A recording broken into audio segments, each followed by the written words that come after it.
What's going on, Jerome? An unfortunate part of the National Football League is the injuries, and teams aren't required to file formal injury reports in training camp or preseason, unlike the regular season. So it can be kind of tough, especially with so many damn players on the roster, on the 90-man, keeping track of all the injuries, who got dinged up, who's missing practice, and whatever. But we did our best to assemble what's been going on from the beat writers, from reports, from all that stuff. So as of right, meow, here is what's going on with the Vikings injuries.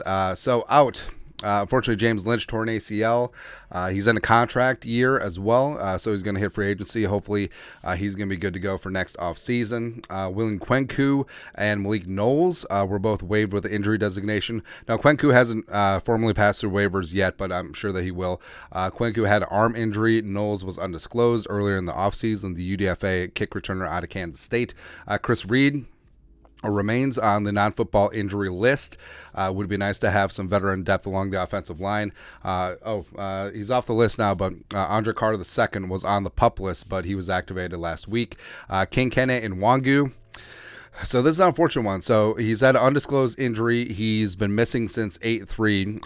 Head coach Kevin O'Connell said, what did he say here? He said, working through the last bit of discomfort, whatever that means. Now, it should be important to note that Kevin O'Connell and the current regime, they're very cautious about injuries. So minor injury, you're going to be missing some time versus the Zimmer regime. If a guy was missing practice, he was legitimately hurt. Now, I'm not saying that these guys are legitimately hurt, whatever, but I think that Kevin O'Connell is He's very cognizant of the big picture, and yes, practice is important, training camp is important, but also getting these guys as close to 100% is also paramount. And then with Kinkene out, I mean, there's a power vacuum right now because he is one of the best kick returns in the National Football League. You saw Dwayne McBride returning kicks against Seattle, which is just stupid, but also his injury could be the reason why the Vikings did bring in Kareem Hunt for a visit. I think that says a lot more about him as opposed to how they think of Alexander Madison or guys like Ty Chandler, etc. Wide receiver Jalen Naylor has had a leg injury. He's been missing since July 27th.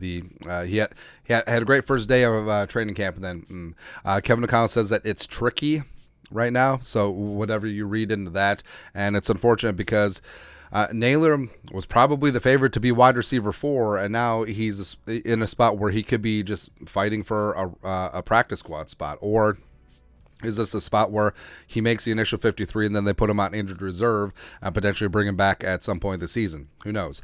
Wide receiver Trishan Jackson, who was carted off on August 1st, he with a knee injury, he avoided ligament damage. He is actually returned, and you can potentially see him in joint practices and the preseason game this week against the Tennessee Titans. Right tackle Brian O'Neill, who they're bringing back very slowly, coming back from that ruptured Achilles or partially torn Achilles, and who returned to full participation over the weekend, so that's beautiful to see.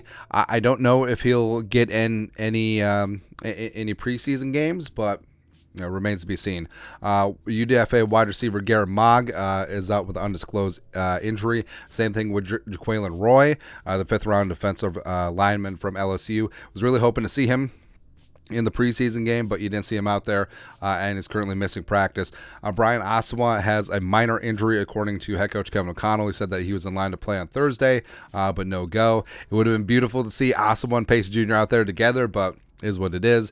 TJ Hawkinson has missed about a week full of practices due to a undisclosed illness.